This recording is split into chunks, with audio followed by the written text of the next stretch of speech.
का हृदय ही समझिए। राजा हिरण्यकश्यपु के पुत्र हैं। भगवान की कथा भगवान के भक्तों की कथा से ही शुरू होती है। सभी ध्यान से मन लगाकर श्रवण करें तो कथा का वो फल है जिसकी आप कल्पना ही नहीं कर सकते।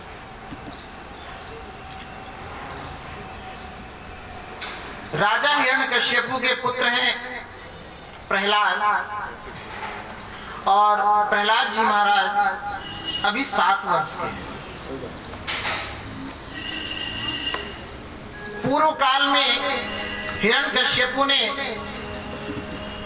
ब्रह्मा जी से वरदान मांगा था। वरदान क्या था कि हे ब्रह्मदेव, मुझे ऐसा वरदान दीजिए कि ना मैं दिन में मरूं न रात में मरूं। तथा और क्या चाहिए? ऐसा वरदान दीजिए ना मैं नर से मरूं और किसी भी प्रकार के जीव से मेरी मृत्यु ना हो। ठीक है, तथास्तु।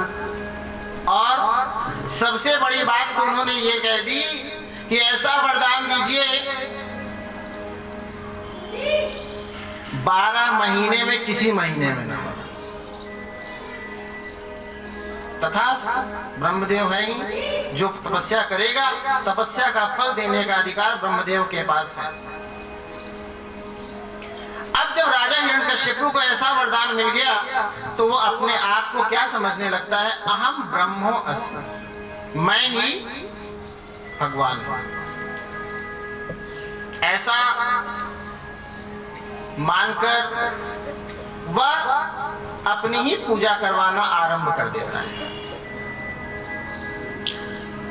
जितनी उसकी प्रजाएं थी सभी उसको भगवान का उपाधि देकर के उसी से अपना भगवान मानकर उसी के राजकाज में सहयोग किया करते। राजा हिरण्यकश्यपु यही उम्मीद अपने पुत्र से करते थे कि यह भी मुझको भगवान माने। लेकिन आपको पता है राजा हिरण्यकश्यपु कहते क्या है कि पुत्र, मैं ही भगवान हूं, तुम ये किसकी पूजा करते हो? और क्या कहना है प्रभु की लीला का वर्णन। ऐसा भक्त पैदा हुआ है राजा हिरण्यकश्यपु के यहाँ कि वो एक ही मंत्र कहता है, आता है जाते हैं, आते हो या जाते हो हमेशा जाते जाते कुछ न कहो,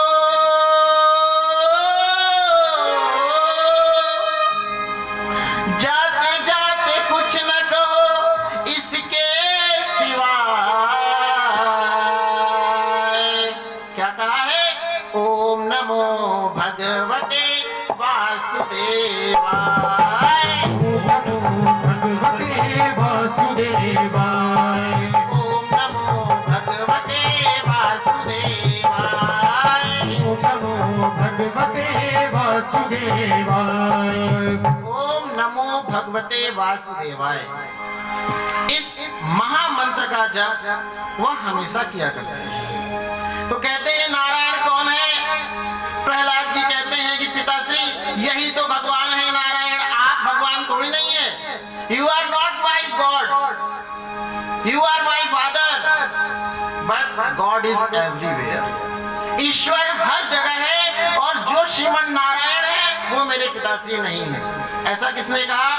भक्त प्रहलाद जी कहते हैं। और उनके पिता इसी बात पर जुटे हुए हैं कि ये मुझको अपना भगवान माने। पूरी प्रजा मानती है, सभी लोग उसे भगवान की उपाधि दिए हैं, आखिर मेरा पुत्र ही मुझे भगवान क्यों नहीं मानता है? ऐसी प्रभु की लीला। जब किसी इंसान की मर्जी का काम नहीं होता है तो वो अनेक प्रकार के दुराचरण को करने को तैयार हो जाता है। किया क्या है?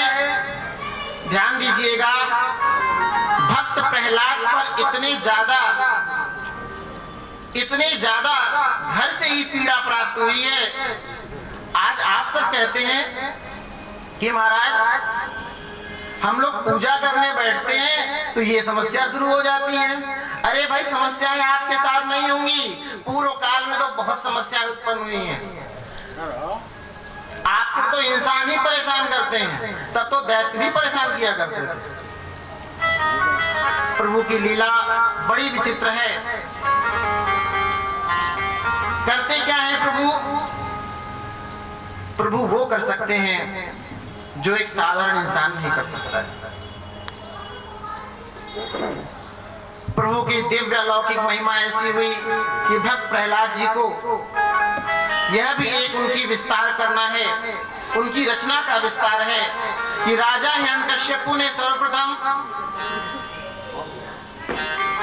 पहाड़ी की चोटी से आदेश दिया कि इसको वहां से पहाड़ी की चोटी से फेंक दो, ये मेरा ही पुत्र है, तो क्या वो मुझे भगवान नहीं कहता है?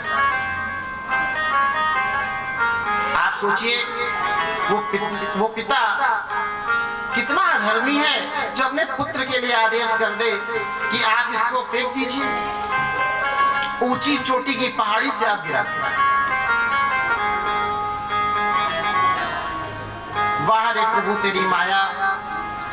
जिन दूतों को भेजा है राजा हिरण्यकश्यपु ने कि जाकर के इसको आप पहाड़ी की चोटी से गिरा दो, इसको फेंक दो जिससे इसकी मृत्यु हो जाए। जब वो दूत आते हैं पहाड़ी पर, उस नन्हे से बालक 7 साल के बालक को देखकर कहते हैं हमें तुम्हें फेंकने का मन नहीं कर रहा है। कहे नहीं, आपके मालिक ने जो आज्ञा दी है आप वो कीजिए। आप अपने मालिक की बात मानो, मैं अपने मालिक की बात मानता हूँ, लेकिन कौन तुम्हारा मालिक? तो वो दूत क्या करते हैं, उससे प्रहलाद जी से उनके मालिक का नाम पूछते हैं। कहते हैं मेरे मालिक वो हैं जो इस पूरी सृष्टि के रचयिता हैं। तुम बिल्कुल मुझको मत छोड़ो, मेरी सुंदरता पर मत जाना, मेरे भोलेपन पर मत जाना, मुझको तुम फेंक दो जैसा तुम्हारे मालिक ने आदेश किया है। लेकिन फिर क्या होगा, तुम तो मर जाओगे, लेकिन मुझको बचाने वाला कोई आ जाएगा। उस छोटे से बालक को इतना विश्वास होता है कि अगर मुझको फेंक दिया जाएगा तो मुझको बचा लिया जाएगा। तो हम और आपको क्यों नहीं विश्वास होता? कहीं ना कहीं कुछ कमी रह गई है। अटूट विश्वास इतना हो अपने प्रभु पर कि यदि प्रभु कहीं पर भी हम मुश्किल परेशानी में फंस जाएं तो आप ही मेरे को मार्ग बताना। हर समय सुमिरन प्रभु तुम्हारा ही रहेगा। दूतों ने वैसा ही किया जैसा राजा हिरण्यकश्यपु ने आदेश किया था। प्रहलाद जी को ऊपर से फेंक दिया जिससे इनकी मृत्यु हो जाए।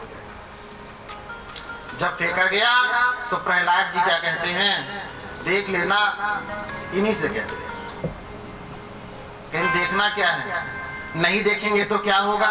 तो प्रहलाद जी कहते हैं कि मेरा कुछ न बिगड़ेगा, तुम्हारी लाज जाएगी। कि मेरा कुछ न बिगड़ेगा, तुम्हारी लाज जाएगी। कि मेरा कुछ न बिगड़ेगा, तुम्हारी लाज जाएगी। ऐसा प्रहलाद जी का विश्वास है। हुआ भी वैसा। जब भक्त हठी हो जाता है तो भगवान को आना ही पड़ता है। प्रभु श्रीमन नारायण अपने चतुर्भुज स्वरूप में आकर के दोनों हाथों से क्या अपनी गोद में बिठाया है। प्रहलाद कुछ नहीं होने दिया, एक खरोच तक नहीं आई होगी। सोचिए किसी को ऊंची पहाड़ी से अगर फेंका जाए तो क्या क्या हो सकता है उसके साथ, जिंदा तो ना बचेगा। मगर प्रहलाद जी का यह अटूट विश्वास है कि वो जीवित हो, कुछ हुआ ही नहीं उन्हें। जो श्रीमन नारायण की गोद में हो उसे भला क्या कोई कुछ कर सकता है? आप कल्पना करके देखिए। जब दूत वापस आए तो दूतों से पूछा राजा हिरण्यकश्यपु ने कि क्या पुत्र को तुमने गिरा दिया? बोले हाँ वो तो चले गए, लेकिन दूत के आने से पहले ही प्रहलाद जी वहां उपस्थित हो चुके थे। कहेंगे ये तो यहाँ पर कैसे हैं?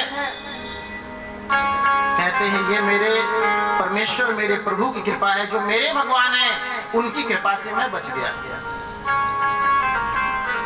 कहा भगवान तो मैं हूं। हिरण्यकश्यप अब भी नहीं मानने को तैयार है। जो नहीं मानता है ना, उसको आप प्रमाण पर प्रमाण दिए जाइए, मगर वो नहीं मानेगा कि भगवान भी कोई होता है, तो उसको समय पर छोड़ दीजिए, समय ही उसको आकर के उसके कर्मों का फल देगा। निमित्त किसी को बना जाए। आप और हम सब यहाँ बैठे हुए हैं, कोई निमित्त ही तो बना है इसका। और जब से आपको ये सूचना मिली है कि कथा का क्रम होगा और कथा में आप प्रवेश करने वाले होंगे, जब से आपके मन में ये चल रहा है, तब से लेकर के जब तक आप पुनः घर को नहीं पहुंच जाते, ये पूरा का पूरा समय आपका भक्ति में ही चला गया, आपको पता भी नहीं चला। भक्ति का मतलब ये तो ही नहीं कि आप पूजा ही करिए। भक्ति का मतलब है आपने मानसिक रूप से संकल्प कर लिया, वो आपकी भक्ति में ही शामिल है। राजा हिरण्यकश्यप ने पुनः दूतों को आदेश दिया कि इसको खंभे, वहां पर जो समय खंभा था एकदम दहकता हुआ आग था, इसको खंभे से चिपका दिया जाए जिससे इसको पीड़ा पहुंचे। कष्ट देने के लिए कितने उपाय नहीं किए राजा हिरण्यकश्यप ने।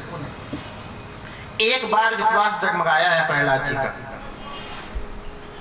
मगर जहां प्रभु को लगा कि इसका विश्वास जगमगा रहा है, तो प्रभु ने देखा एक छोटी सी चींटी का वेश बनाया है और उस खंभे पे चढ़ने लगे। प्रहलाद जी देखते हैं जब चींटी चढ़ सकती है तो मुझको बांधा जाएगा तो कुछ भी नहीं होगा। मेरे मन में ये क्या उथल पुथल हो रही है। कहा ठीक है बांधो। खंभे में बांधा और पूछते गए राजा हिरण्यकश्यप, बताओ तुम्हारे भगवान कहाँ हैं?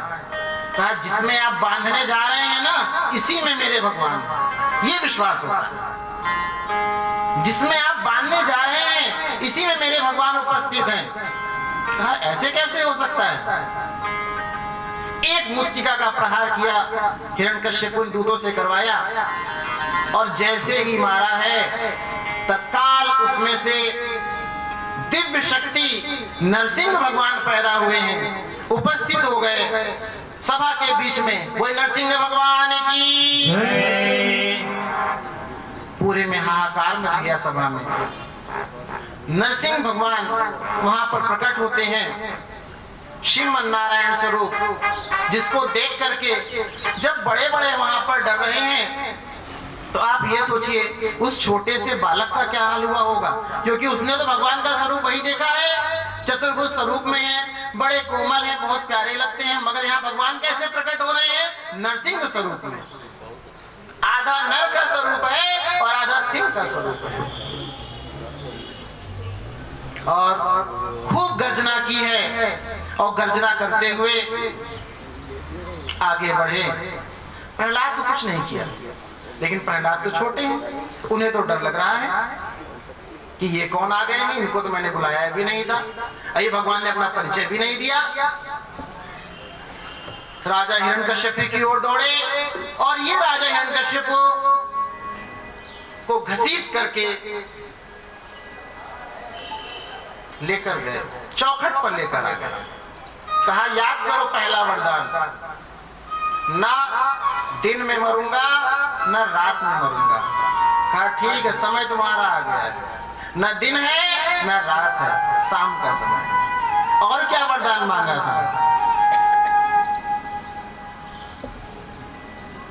12 महीने में से किसी महीने में ना मरो। परेशान ना हो, तुम्हारे लिए बहुत सुंदर सा महीना तैयार किया है, जिसको पुरुषोत्तम मास कहते हैं। ना 12वां है ना 11वां है, ये पुरुषोत्तम का महीना है, मलमास का महीना जिसे आप सभी जानते हैं। इसीलिए उस समय जितने पुण्य कर्म किए जाएं सब बहुत सुंदर रहते हैं। खूब कथाओं का श्रवण किया करिए। और भगवान ने कहा और क्या वरदान मांगा था? कहा ना नर से मरूं न किसी जीव से मरूं। तो जरा कहते हैं भगवान जरा इधर देख तो ले, अरे एक बार तो देख मेरी ओर, अरे देख ले। देखते हैं वो स्वरूप भगवान का, क्या विराट स्वरूप। आधा नर है और आधा सिंह है, और भगवान दिव्य रूप से गर्जना कर रहे हैं। और क्या मांगा था? एक वरदान और मांगा था। अब हिरण्यकशिपु को अभी भी नहीं समझ में आ रहा है। कहा ना मैं अस्त्र से मरूंगा, ना मैं शस्त्र से मरूंगा, अब परेशान ना। तो इधर देखो, तुम्हारे लिए बहुत प्यारे प्यारे नाखून हैं, इसी से तुम्हारी जो है मृत्यु होगी। क्योंकि जिसने जिसने भी भगवान के भक्त को परेशान किया है, तो भगवान ने फिर किसी की नहीं सुनी है। इसलिए यदि कोई भी कहीं पर भी पूजन पाठ किया करे घर पर भी, तो उसको रोका टोका मत कीजिए। अच्छे कार्य कर रहा है। आज बड़ी समस्या ये हो गई है कि घर में यदि कोई एक कदम भी आगे बढ़ता है, तो मन में पता नहीं कहां से ये भाव आ गया है लोगों के कि कहीं ऐसा ना हो बाबा जी हो जाए। अरे बहुत गलत सोच है ये आप सबकी। एक कर्म आगे की ओर बढ़ना, आपके धर्मनिष्ठा की ओर बढ़ना बहुत ही गुणकारी है। पूरे परिवार का तो कल्याण हो रहा है इससे। इसलिए आपके घर से यदि एक धर्मात्मा निकल जाए, तो इस पूरे विश्व को हिंदू राष्ट्र होने में कोई ज्यादा समय नहीं लगने वाला। लेकिन हम लोग कहीं चुप बैठे हैं, कमियां कहीं न कहीं हम लोगों के अंदर है, समझना पड़ेगा। और इस पर हम आप सबको मिलकर विचार करना होगा।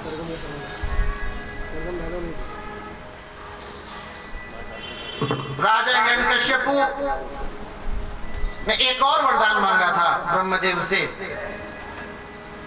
कि न मेरी मृत्यु न आकाश में हो, न जमीन पर, न पृथ्वी पर। का परेशान ना हो, देख तो ले तुम कहां पर हो। न तुम आकाश में हो, न तुम जमीन पर हो, तुम मेरी जंघाओं पर बैठे हो। अब हिरण्यकश्यपु कहते हैं अब तो कोई चांस नहीं है अब भी। लेकिन अहंकारी मनुष्य कभी भी अपने अहंकार को नहीं त्याग करता है। तब भी यही कहा जा रहा है कि मैं ही भगवान हूं। क्या कहते हैं कि मैं ही कहा। अब इसका अंतिम समय आ गया है, शाम का समय भी हो रहा था। भगवान ने अपने दोनों भुजाओं को उठाया है, हिरण्यकश्यपु को जंघाओं पर पटका पुना, और उसके सीने से पूरे को छत विदर्ण विदीर्ण कर डाला। भक्त प्रहलाद रो रहे हैं। किसी के सामने पिता की मृत्यु हो रही हो, क्या हाल होगा उसका आप सोच कर देखिए। मगर परमेश्वर परमात्मा वहां विराजमान है। अब उनकी इस अवस्था को देख करके प्रहलाद रो रहे हैं। भगवान ने देखा कि मेरा भक्त क्यों अभी परेशान हो रहा है, तो भगवान ने क्या किया, प्रहलाद को बुलाया और अपने सीने से लगाया। और आपको पता है भगवान की स्थिति क्या है। भगवान की स्थिति ऐसी है कि जैसे एक गाय अपने बछड़े को जीभ से कभी कभी प्यार करती है, ऐसे भगवान बहुत प्रेम से प्रहलाद को प्रेम करते हैं। बोलिए नरसिंह भगवान की जय, श्री बांके बिहारी लाल की जय। तो इस प्रकार से नरसिंह भगवान का प्राकट्योत्सव और दिव्य रूप से प्रभु की महिमा का वर्णन और भक्त प्रहलाद की कथा। भक्त प्रहलाद की कथा इसी बात का संकेत करती है। जब एक 7 वर्ष के बालक को इतना विश्वास हो सकता है कि मेरे प्रभु हैं, तो हम और आपको विश्वास होने में किस बात का समय लगता है। अरे होलिका भी मारने आई प्रभु को, हिरण्यकश्यपु की बहन, वह भी तो धराधाम से कहां चली गई। आपको पता हो होलिका को एक वरदान प्राप्त था कि वो कभी अग्नि में नहीं जल सकती। उसको ब्रह्मदेव से एक वस्त्र मिला था जिसको अगर वो लपेट करके बैठ जाए अग्नि में, कुछ नहीं हो सकता। होलिका ने उस वस्त्र को लपेटा, वस्त्र को, और जैसे लपेट करके बैठी 49 पौने चली थी। जिस वेग से हनुमान जी महाराज चलते हैं, 49 पौने हवाएं चली और वो हवा से वो जो उसके वरदान का जो वस्त्र था वो पटवस्त्र आकर के प्रहलाद जी के ऊपर चला गया और प्रहलाद जी कुछ नहीं हो पाया। तो भगवान तो कुछ भी कर सकते हैं। उनके एक उंगली को यहाँ से यहाँ करने की देरी है, सब कुछ स्वाहा है। तो हम सभी को दिव्य निरंतर प्रभु की लीलाओं का ही वर्णन करना चाहिए। अरे नवधा भक्ति में तो यहाँ तक कहा है, अभी कोई ना समझ पाए तो बेकार ही कहा जाएगा उसे कि प्रथम भगति संतन कर संगा दूसर रति मम तथा प्रसंगा। प्रथम भगति संतन कर संगा दूसर भगति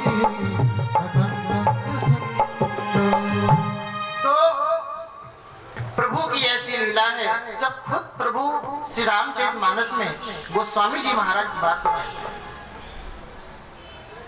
तो आप और हमको तो विचार करके प्रभु के द्वारा कही गई बात पर विचार भी नहीं करना है, बस करना है।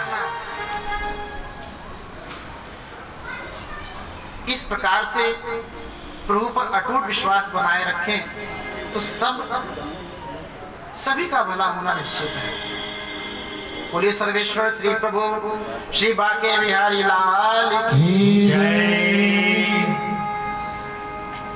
ऐसे ही कथा क्रम में भक्त ध्रुव हैं। दो कथाओं को तो अवश्य ही सुनाया करते हैं। बाकी तो नारद जी तो स्वयं भगवान के साथ में पार्षद हैं, लेकिन भक्त प्रहलाद और भक्त ध्रुव की कथा बालपन की कथा है ना, ये इस बात को प्रमाणित करती है कि यदि छोटे से ही अगर हम भक्ति भाव लेकर के आएंगे तो आगे तो कल्याण निश्चित ही है। भगवान ध्रुव की कथा की ओर चलते हैं, लेकिन भगवान ध्रुव की कथा की ओर चलने से पहले और एक बात और बता दे, भक्तों की उपाधि भगवान के पास क्या है? अपने मुकुट पर धारण करते हैं भगवान भक्तों, इतनी शोभा बढ़ाते हैं। इसीलिए कभी भी किसी भक्त का अपमान मत किया करें, चरित्र का अपमान नहीं करना चाहिए। आइए प्रवेश करते हैं एक सुंदर से भजन, और उस भजन के पश्चात हम सभी भक्त ध्रुव की कथा सुनेंगे। प्रीत मोह हंस की इस भरोसे पे की, प्रीत मोह हंस की इस भरोसे पे की, 4 दिन जिंदगी के गुजर जाएंगे, 4 दिन जिंदगी